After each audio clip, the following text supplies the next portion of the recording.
Ministro da Justiça e Segurança Pública Flávio Dino afirmou hoje que determinou que a Polícia Federal apure os discursos de ontem em um ato armamentistas em Brasília, do qual participou Eduardo Bolsonaro. Sim, gente, com apenas 6 meses após os atos golpistas do 8 de janeiro, um grupo armamentista promoveu uma manifestação na esplanada dos ministérios na manhã desse domingo.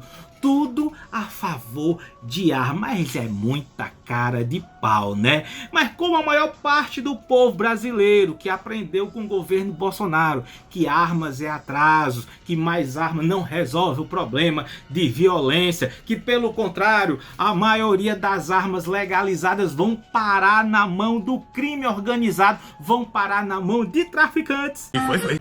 Jota, isso é fake news, isso é mentira. De onde é que tu tirou esses dados? Vamos lá. Pesquisadores do Instituto Sou da Paz mergulharam no universo das armas desviadas e apreendidas no estado de São Paulo. Eles analisaram quase 24 mil ocorrências policiais entre os anos de 2011 e 2020 e descobriram uma relação surpreendente entre os modelos mais roubados, furtados e extraviados e os tipos de armas encontrados na mão dos criminosos. E segundo essa pesquisa, tudo indica que o crime se abastece com armas na maioria das vezes compradas legalmente. Não me admiro mais de nada.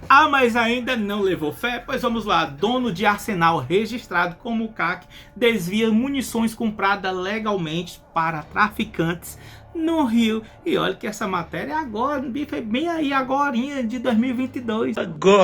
Agorinha. E tem também aquela historinha que está se armando para evitar uma ditadura comunista, que a gente sabe que isso aí é a historinha do velho do saco para deixar as crianças com medo, né? E então o povo criticou esse ato, essa manifestação a favor das armas. Tá, Jota, e por que o Flávio Dino mandou a Polícia Federal investigar esse ato? Veja só o que o Eduardo Bolsonaro e sua companhia, sua cúpula ali, fizeram no ato. Eu vi o ProArmas recebendo um ataque. Pessoas tentando vincular o ProArmas a 8 de janeiro. Sabe o que isso significa? Significa que vocês estão fazendo excelente trabalho. E prestem atenção na educação dos filhos. Tirem um tempo para ver o que eles estão aprendendo nas escolas. Não vai ter espaço para professor, doutrinador tentar sequestrar as nossas crianças. Não tem diferença de um professor doutrinador para um traficante de drogas que tenta sequestrar e levar os nossos filhos para o mundo do crime. Talvez até o professor doutrinador seja ainda pior, porque ele vai causar discórdia dentro da sua casa, enxergando opressão em todo tipo de relação. Nós somos a última resistência. Nós somos o baluarte que impede a sociedade virar um caos, porque se tentarem implementar uma ditadura no Brasil, quem vai assegurar a nossa liberdade é a população de bem armada. Não adianta ter um direito humano de legítima defesa, como foi defendido desde a época de Santo Tomás de Aquino, se nós não tivermos os meios necessários para exercer a legítima defesa, que são as armas de fogo. Estamos juntos, não vamos desistir do Brasil, o Brasil é nosso e nós lutamos por Deus, pátria, família e liberdade. Então, meus herculoides, a mesma falácia de sempre, a mesma mentira. Que a gente quer se armar para proteger o Brasil de uma ditadura comunista. Ei, meu amigo Bolsonaro, deixa eu te fazer uma pergunta, vamos raciocinar.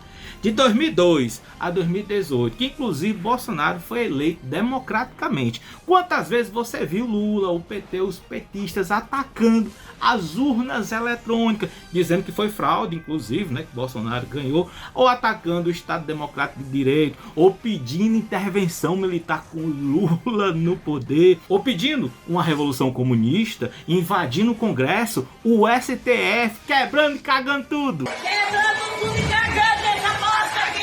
Nunca, né? Então vamos lá, qualquer pessoa que consegue somar 1 mais 1 entende que esse argumento é furado. Uma narrativa contraditória. Quem quer derrubar qualquer regime pela força, seja ele democrático, seja ele absolutista, seja ele parlamentarista, não importa. Esses é que precisam de arma. Então, se a esquerda quisesse uma ditadura, ela é que precisava se armar, precisava formar uma milícia, assim como foi a ascensão de governos totalitários, como o NAS, como o FARC, né? Agora eu pergunto, baseados nos fatos filosóficos, da sociologia, da história, essa característica de armar a população, de controlar os meios de comunicação com mentira, de atacar a educação, de atacar professores, de queimar livros. Lembre-se de 10 de maio de 1933, onde a Alemanha queimou mais de 20 mil obras intelectuais, e entre essas obras não tinha só coisa, porque queimaram só coisa comunista, não, queimaram obras de Albert Einstein, queimaram obras de Freud, queimaram obras de Thomas Mann. Então fica bem claro porque a extrema-direita quer se armar, ao mesmo tempo que tem que atacar, desqualificar e criminalizar os professores. Porque escuridão se vence com educação. Até rimou. Eu acho que compreendi. Bem, meus amigos, antes de continuar, vamos já curtir esse vídeo, compartilhar, porque é muito importante. Se você estiver aqui pelo YouTube, você pode dar um valeu e pode ser também membro do nosso canal. E se você estiver pelo Facebook, você tem que compartilhar, viu? Se o Facebook não deixar, você insiste. Vai lá, curte e compartilha também. E se você quiser também nos ajudar mandando pixels, você pode nos ajudar botando aqui, jumentinhoamarelo@gmail.com. Meu amigo Herculode, aqui pra gente, os professores são os principais inimigos da ignorância, do fanatismo e da tirania. Eduardo Bananinha tem como seu guru da educação Olavo de Carvalho, aquele que diz que o açúcar da Pepsi Cola era feito com fetos abortados, que diz que o sol é que gira ao redor da Terra, que diz não, né? Que dizia, porque já se foi, dizia que a física moderna, que a teoria da relatividade, isso era farsa, dizia que as teorias de Newton eram uma farsa, que diz que a pandemia nem existia, que não tinha como provar que morreu de Covid, porque tinha que analisar todos os órgãos do corpo humano para saber se tinha morrido de Covid. Essa endemia, ela simplesmente não existe. Você não tem, na verdade, você não tem um único caso confirmado de morte por coronavírus, porque para confirmar você precisaria fazer, vamos dizer, o exame de cada órgão do falecido. Onde fizeram isso? Nunca fizeram nenhum. Então, isso aí é um negócio, vamos dizer, a mais vasta manipulação de opinião pública que já aconteceu na história humana. Que animal inteligente. Olha o tweet dele de 2019. Estamos diariamente mostrando quem é o Olavo de Carvalho. Agora falta o pessoal da esquerda dizer quem é e qual o legado de Paulo Freire para a educação nacional. E o papai também já tinha chamado Paulo Freire de energúmeno, quer dizer, um imbecil, um ignorante, um idiota. Formado aqui em cima dessa filosofia aí do Paulo Freire da vida, esse energúmeno aí que, né? Foi ídolo da esquerda. E tem um outro, viu, que tá aparecendo por aí, um tal de coach, de palestrante motivacional, empresário, que queria inclusive ser presidente agora, foi nas eleições de 22 pelo PROS, mas o seu partido, segundo, né, o Globo, o seu partido teria dispensado para apoiar a candidatura de Lula. Inclusive, essa é a mesma pessoa que eu estou dizendo aqui, está sendo investigado pela Polícia Federal por crime eleitoral e lavagem de dinheiro. Quem é ele? Quem?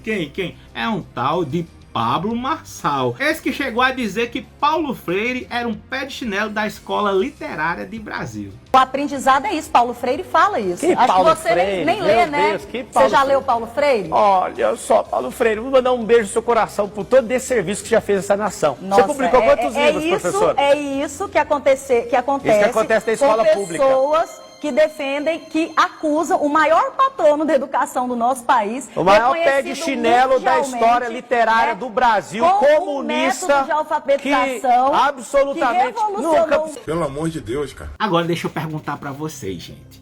Quem é Eduardo Bananinha?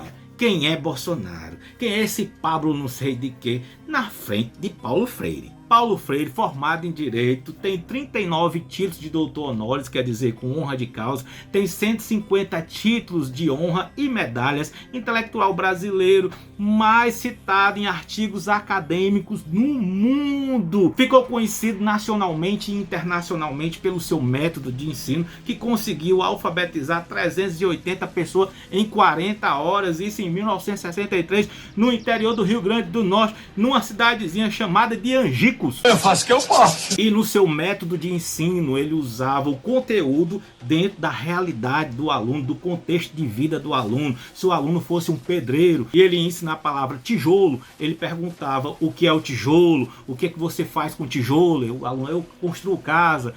E você tem uma casa? Não, não tenho uma casa. Por que que você não tem uma casa? Então ele dava ao cidadão, além da alfabetização, o senso crítico, o pensar, o analisar o seu contexto social, seu contexto político. E isso foi em 63. Em 64 aconteceu o que? O golpe militar, a ditadura, e os governantes não queriam ninguém alfabetizado, muito menos pensando com senso crítico, entendendo política. Afinal, naquele momento já se fazia quase 100 anos que o analfabeto não tinha direito ao voto, desde a Lei Saraiva em 1881. Na verdade, a gente sabe que o analfabeto nem no Brasil colônia, nem no Brasil Império, ele realmente teve direito de voto. Mas enfim, a gente faz de conta que foi a partir ali da Lei Saraiva que o analfabeto não pôde votar. Aí aparece um cabra querendo alfabetizar, e o pior, querendo que o alfabetizado tivesse senso crítico, social, político. Aí já sabe, né? Paulo Freire passa a ser comunista, caçado pelo regime militar. Ele foi exilado, fugiu para a América Latina, depois foi para os Estados Unidos, inclusive onde ele foi professor, foi para a África, foi para a França, e é exatamente quando Paulo Freire está fora do Brasil que ele escreveu as grandes obras, a Educação como Prática de Liberdade e a Pedagogia do Oprimido. Eu amo.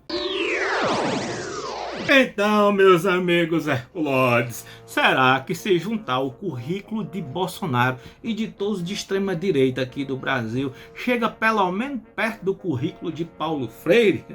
A extrema direita precisa atacar a educação, precisa atacar os livros, ela precisa atacar os professores. Sabe por quê? Porque esses aí que eu falei são as bases, são guardiões da democracia. Quanto Bolsonaro investiu em educação durante seu governo? Quantas universidades federais o Bolsonaro criou? Quantas escolas técnicas federais o Bolsonaro criou? Quanto que ele incentivou a pesquisa e desenvolvimento dentro das universidades? Quanto é que foi dado para bolsa? Quanto que foi dado para doutorado, para mestrado? Agora, eu vou fazer aqui com vocês uma análise simples, para a gente terminar esse vídeo. Uma análise simples. O que é que a extrema-direita quer? Queremos uma garotada que comece a não se interessar por política como é atualmente dentro das escolas, né? Mas comece realmente a aprender coisas que possa levá-la, quem sabe, ao espaço no futuro. Ficou claro para vocês? Agora, o que é que a esquerda quer? E sobretudo vocês jovens, pelo amor de Deus, normalmente vocês são induzidos a não gostar de política. Não gosta de política, porque política é tudo ladrão, política é tudo corrupto, eu não gosto de político. Quando a gente não gosta de política, nasce uma titica como o Bolsonaro. É isso que dá.